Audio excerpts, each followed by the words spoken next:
Hello students. So as we were discuss about the organic chemistry, so organic chemistry के अंदर जैसा कि हम वो पढ़ चुके हैं कि जो कुछ एक एक्स्ट्रा फंक्शनल ग्रुप है जिनकी हमें फर्दर स्टडी करनी है।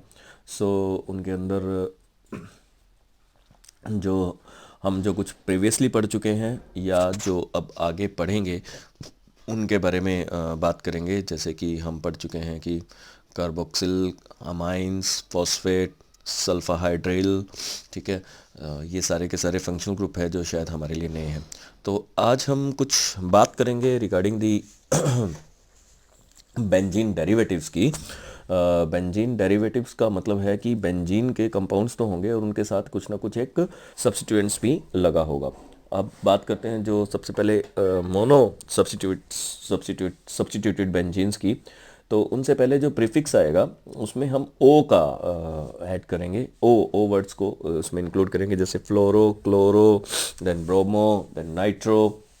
इस तरीके की हम बात करेंगे। तो बेंजीन बेंजीन बेंजीन उसके साथ में हम ऐड करेंगे। So for other mono substituted benzene the presence of the substituent result in the new parent name. वहाँ पर आपको एक नया पेरेंट नेम मिलेगा जो कॉमनली बहुत ज़्यादा इंपॉर्टेंट है। जैसे कि अगर CH3 ग्रुप ऊपर लगा हो तो हम उसे टोल्यूइन बोलते हैं। बहुत इंपॉर्टेंट है ये। दूसरे लेवल पर बात करें तो OH ग्रुप लगा हो तो उसे हम फिनॉल बोलते हैं। ये अल्कोहल का ही पार्ट है, बट हम इसे बेंजीन के केसेस में अल्कोहल बोलते हैं, सॉरी फिनॉल बोलते हैं। अब ये एनिलीन है। एनिलीन बेसिकली जो डेरिवेटिव है ये अमोनिया का ही डेरिवेटिव है। सो अगर हम स्ट्रक्चर देखें अमोनिया का तो स्ट्रक्चर क्या रहेगा, H H H, और यहाँ पर एक लोन पेयर है। इस H की रिप्लेसमेंट यदि हम बेंजीन से कर दें तो हमें क्या मिलेगा, ये यही कंपाउंड मिलेगा और इसे हम क्या बोलते हैं, एनिलीन बोलते हैं। सेम वे में और बहुत से इंपॉर्टेंट है, जैसे बेंजीन सल्फोनिक एसिड काफ़ी ओल्ड है, सीनियर ग्रुप बोलते हैं हम इसे, ठीक है, सल्फा ग्रुप का एसिड, ठीक है। तो सल्फोनिक एसिड है ये और बेंजीन के ऊपर ही अटैचमेंट होती है। सेम वे में this is benzoic acid. Benzoic acid क्या होगा, COOH, जिसके अंदर आप देख पा रहे हैं कि सबसे सीनियर ग्रुप भी माना जाता है ये COOH ग्रुप, ठीक है। Then acetophenone basically ketone group से है, ठीक है। CO ग्रुप आया हुआ है यहाँ पे। एक तरफ बेंजीन रिंग है और एक तरफ ओपन चेन रिंग है, तो एसिटोफिनोन बोलते हैं। And then we have anisole. Anisole is the ether, ये ईथर का ग्रुप है जिसके एक तरफ बेंजीन है। नाउ नेक्स्ट हम बात करेंगे when two substituents are present their position may be indicated by the prefixes ortho, meta and para। जब आप देखते हैं कि एक से ज़्यादा सब्सिट्यूएंट्स प्रेजेंट हो, ठीक है, डाई या ट्राई का केस हो, so it is the case of di. Di के केसेस के अंदर हम क्या देख पा रहे हैं कि बेंजीन की जो 3 इंपॉर्टेंट स्ट्रक्चर होती है, एक structure ortho, Meta and para, total 6 structure वहाँ पर होती है। सो हर पोजीशंस का एक अपना नाम है, जैसे ये O ortho, M Meta and P para. Same way में ये मेटा हो जाएगा, ये ऑर्थो हो जाएगा, ये पैरा हो जाएगा, ठीक है। तो हम इसे ऑर्थो और पैरा से भी डिनोट कर सकते हैं और इसे 1 2 से भी डिनोट कर सकते हैं। एज पर आवर कन्वीनियंट, हम जैसे भी उसको रखना चाहें रख सकते हैं, ठीक है। सो यहाँ पर इसकी पोजीशंस हो जाएगी, ठीक है। जैसे कि ये 1 2 ब्रोमो भी हो सकता है, ठीक है, और ऑर्थो डाई ब्रोमो बेंजीन भी हो सकता है। सेम वे में यहाँ 1 3 आ जाएगा। अगर हम नेक्स्ट की बात करें तो ये ब्रोमीन, और ब्रोमीन की जो पोजीशंस है ये यहाँ पर डिनोट की है, जिसकी वजह से यहाँ पर डाई वर्ड यूज़ हुआ है, याद रखना है ये, ठीक है। ये ऑर्थो का पार्ट है। सेम वे में अगर हम इसकी बात करें तो ये कहाँ पर लगा हुआ है, मेटा के ऊपर। सो ये मेटा का पार्ट हो जाएगा, 3rd पोजीशन पर लगा हुआ है। सो दैट विल बी, अगर हम बात करें तो 1 3 डाइब्रोमो, और ये पैरा का पार्ट है, दैट इज़ 1 4 डाइब्रोमो यहाँ पर आपको देखने को मिलेगा, ठीक है। अब सेम वे में यहाँ पर डिफरेंट डिफरेंट लगे हुए हैं। तो सीनियर ग्रुप को हमने पेरेंट पार्ट पर रखना है। पेरेंट पार्ट जो बिल्कुल उसके लास्ट में सुफिक्स के तौर पे यूज़ होता है, दैट इज COOH, सबसे सीनियर है, तो इसे हम सबसे पेरेंट के ग्रुप में रखेंगे, तो इसको फर्स्ट पोजीशन दी जाएगी, then this is called second position, ठीक है। तो नाम क्या हो जाएगा, 2 nitro benzoic acid. This is the 3 nitro benzoic acid, क्योंकि ये 3rd पोजीशन पर आ रहा है, and this is the 4 nitro benzoic acid, same में डाइमिथाइल सब्स्टिट्यूएंट्स की बात करते हैं, दीज आर द जाइलीन्स। ठीक है, जाइलीन होते हैं बेसिकली ये, और जब दो एल्काइल ग्रुप प्रेजेंट हो और उसमें मिथाइल ग्रुप प्रेजेंट होना चाहिए, सो हम उसे जाइलिन बोलते हैं। एस यहाँ पर एज ए प्लूरल के तौर पे यूज़ हुआ है क्योंकि यहाँ इसके तीन पोर्शन को हमने कवर करना है, that is orthoxylene, that is metaxylene and that is paraxylene. और अगर उसमें मैं बात करें तो 1,2 डाइमिथाइल बेंजीन। ठीक है, यहाँ पर सारे के सारे जो मिथाइल ग्रुप लगे हुए हैं। ठीक है, this is the methyl group. Now next है नंबर, जो है यहाँ पे जो हमने बात करनी है, that is yes, number must be used as a locant when more than two substituents are present। जब एक से ज़्यादा substituents present हों तो हम वहाँ पर सिर्फ और सिर्फ numbers का ही इस्तेमाल करेंगे। अभी हम उसके एक एग्जाम्पल की बात करते हैं, तब आपको चीज़ वो भी समझ में आ जाएगी। ठीक है, the lowest possible set of the number should be given to the substituents। जो भी सब्सिट्यूएंट्स है उसको लोएस्ट पॉसिबल नंबर देना है, उसका जो सम देखना है वो हमने लोएस्ट ही देखना है। अगर डिफरेंट सब्सिट्यूएंट्स प्रेजेंट हैं तो उसे हम अल्फ़ाबेटिक ऑर्डर में रखेंगे। If one of the substituent define a parent other than benzene, that this substituent define the parent name and should be designated the position number 1। Other than benzene के अलावा अगर कोई भी सब्सिट्यूएंट प्रेजेंट है तो हम उसे फर्स्ट पोजीशन देंगे। जैसे कि यहाँ पर देख पा रहे हैं 3 क्लोरीन प्रेजेंट है, तो 3 प्रेजेंट है तो हम सिर्फ और सिर्फ नंबर का ही इस्तेमाल करेंगे, 1 2 3। ठीक है, तो यहाँ पर हम नंबर के अलावा ऑर्थो मेटा पैरा का इस्तेमाल नहीं कर सकते हैं। तो नाम क्या हो जाएगा इसका, 1 2 3 ट्राई क्लोरो बेंजीन। तो क्लोरीन के लिए हम क्लोरो वर्ड यूज़ करेंगे। सेम वे में 1 2 that is will be 4 try bromo benzene हो जाएगा। ये जो हमने एग्जाम्पल किए हैं, इस एग्जाम्पल के अंदर दोनों सेम है और ये जो एग्जाम्पल्स हैं ये डिफरेंट है। यहाँ पर थोड़ा सा आपको ध्यान रखना है कि जो एक रॉन्ग पोर्शन के अंदर बताया हुआ है 1 2 and that will B 4 position है। ठीक है, सो नेवर यूज़ 3। जिस पोजीशन पर कुछ लगा ही नहीं हुआ उसको हम यूज़ नहीं करेंगे और वो अपने आप में ही रॉन्ग हो जाएगा, गलत हो जाएगा। Now we have COOH group. COOH group के साथ यहाँ पर सीनियर ग्रुप है तो इसको हम फर्स्ट पोजीशन देंगे और फिर हम मिनिमम पॉसिबल नंबर देंगे। जो हमारा सेकंड पॉइंट है उसके अंदर हमने देखा कि मिनिमम पॉसिबल नंबर में that will be 3 and 5 position आ रही, तो 3 5 di nitro benzoic acid. Same way में यहाँ पर बात करेंगे तो 1, दिस इज द 1 2 3 4, सो 4 हो गया यहाँ पे 1 2 4, तो 2 4 di fluoro sulphonic acid. So that will be the right naming of this section. ठीक है, नेक्स्ट बहुत ही इंपॉर्टेंट टॉपिक है, that is called the isomerism. So isomerism को स्टडी करते हैं। आइसोमेरिज्म में क्या है? So isomerism basically the phenomena of the existence of two or more compounds possessing the same molecular formula but different properties is known as isomerism। Isomerism की बात हम already थोड़ा सा ब्रीफ में 10th क्लास में भी पढ़ चुके हैं। आइसोमेरिज्म बेसिकली होता क्या है, जिसके अंदर सेम मोलिकुलर फॉर्मूला होता है बट डिफरेंट स्ट्रक्चर होती है। सो जिसके अंदर आप देख सकते हैं कि molecular formula but different properties means structure से लिया गया है और इसी प्रॉपर्टीज़ को हम क्या बोलते हैं, आइसोमेरिज्म। और जो जितने भी उसकी स्ट्रक्चर्स है उसको आइसोमर्स बोलते हैं।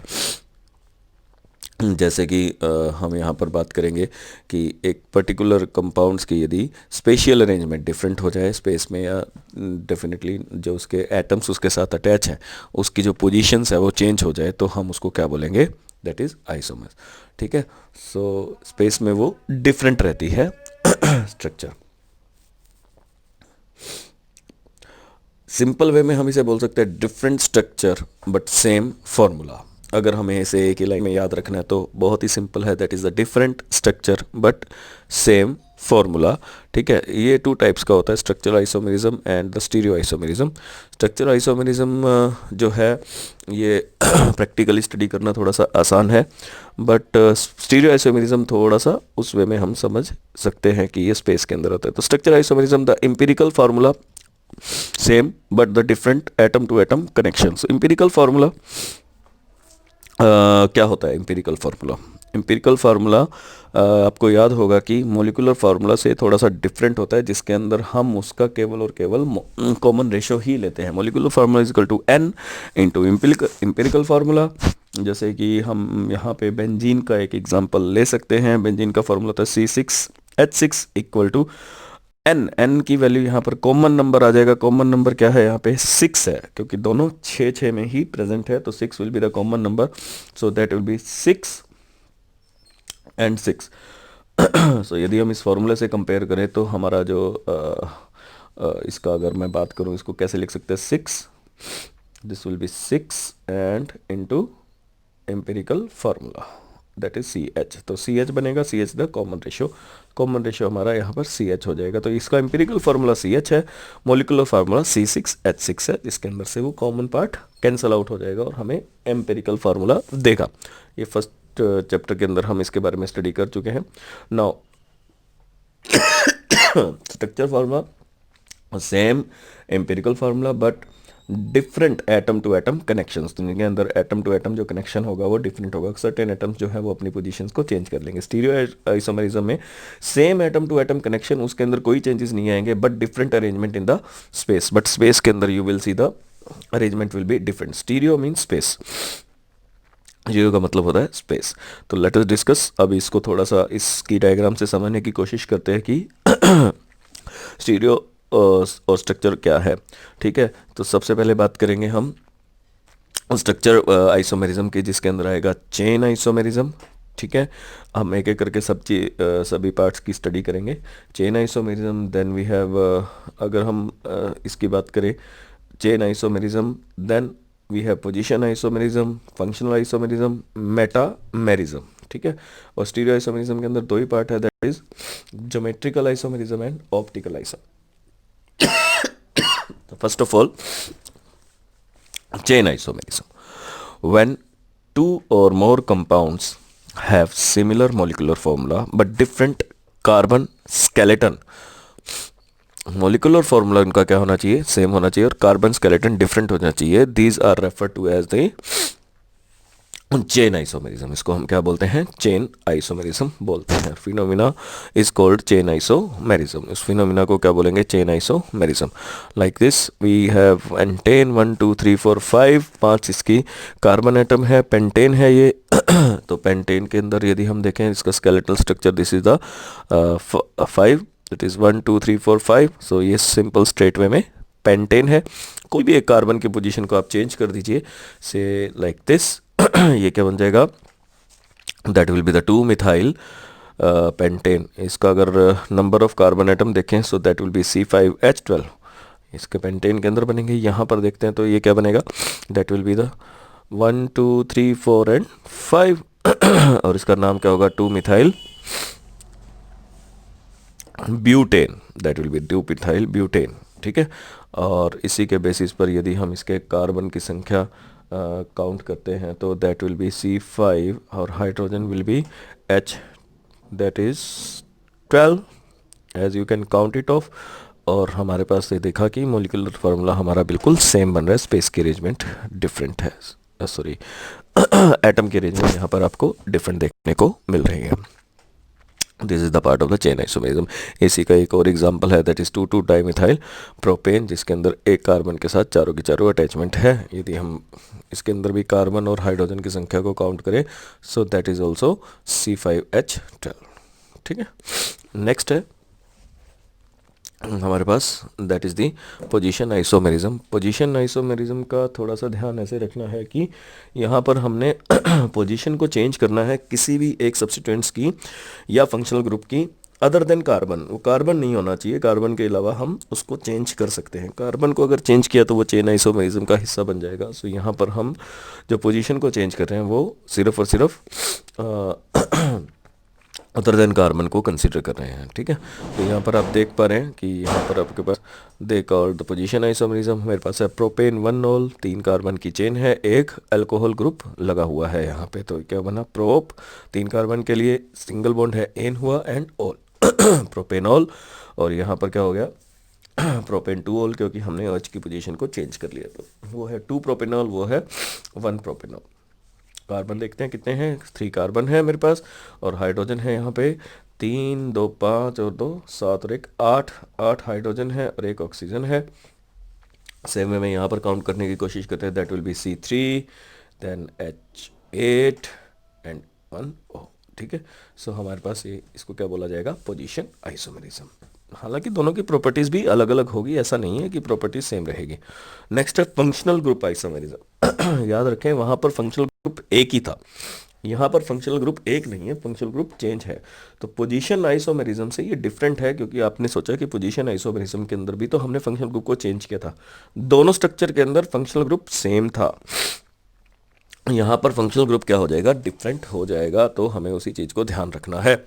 सो क्या होगा, 2 और more compounds having the same molecular formula but different functional group are called functional isomers and this phenomena is term as the functional isomerism.